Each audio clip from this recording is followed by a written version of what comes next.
The NFT space is really all about giving that power back to the artists, and I think that that's really something that Hollywood initially was founded on. I'm Julie Pacino. I'm a photographer and filmmaker. I've been producing, writing, and directing movies for the past 12 years.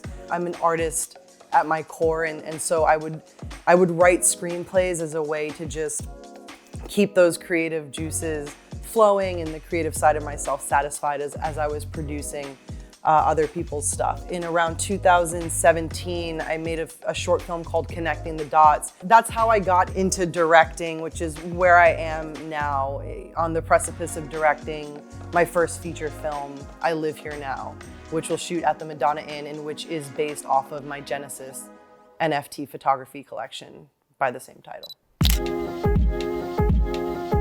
What kind of initially intrigued you about Web3 and NFTs? I, at first, like many people, was confused. It was really intriguing to me because it felt like a whole new portal to this universe that I knew nothing about. I spent a few months in the space, like learning, sort of like just getting my feet wet and vibing it out. And then I did a drop in August of 2021, I Live Here Now, which was 100 photos.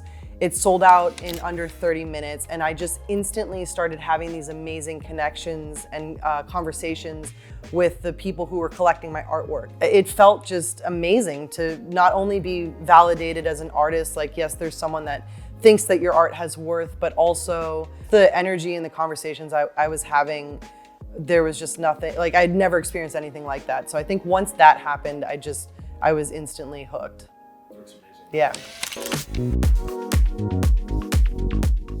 Those photos were not something that I set out to take. I was having horrible writer's block, and so I decided to just leave town for a couple days and just get out, change up the scenery to see if that would help.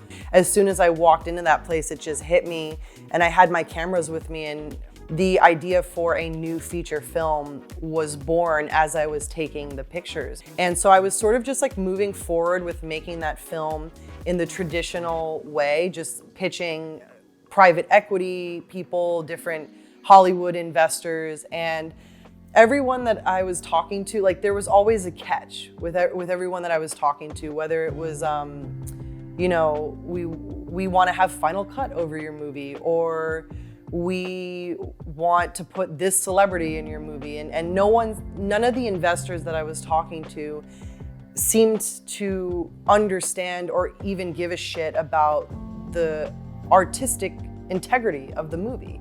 I had had such success with the drop.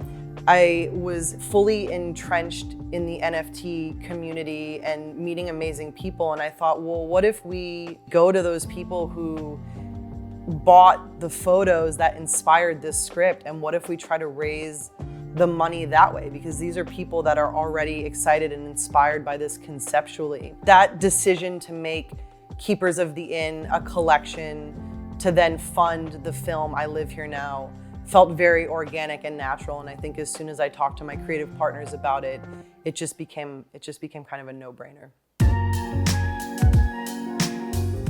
It's a collection of 3,356 photos that I took during the rehearsal process at the Madonna Inn.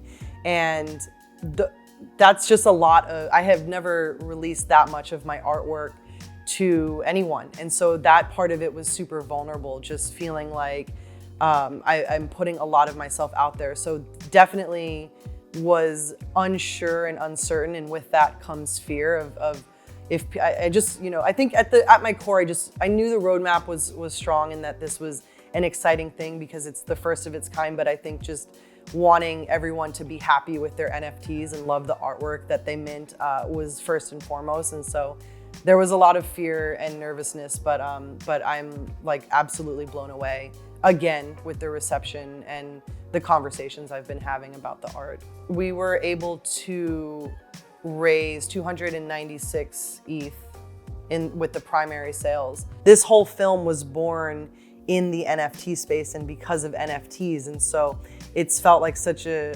organic journey in that sense that as I continue to develop the story it's going to be really cool to just get the community to kind of help me decide what is going to make this the best, and also be able to ask them like, what would you want to see? What would entertain you? Because that's ultimately what this is all about.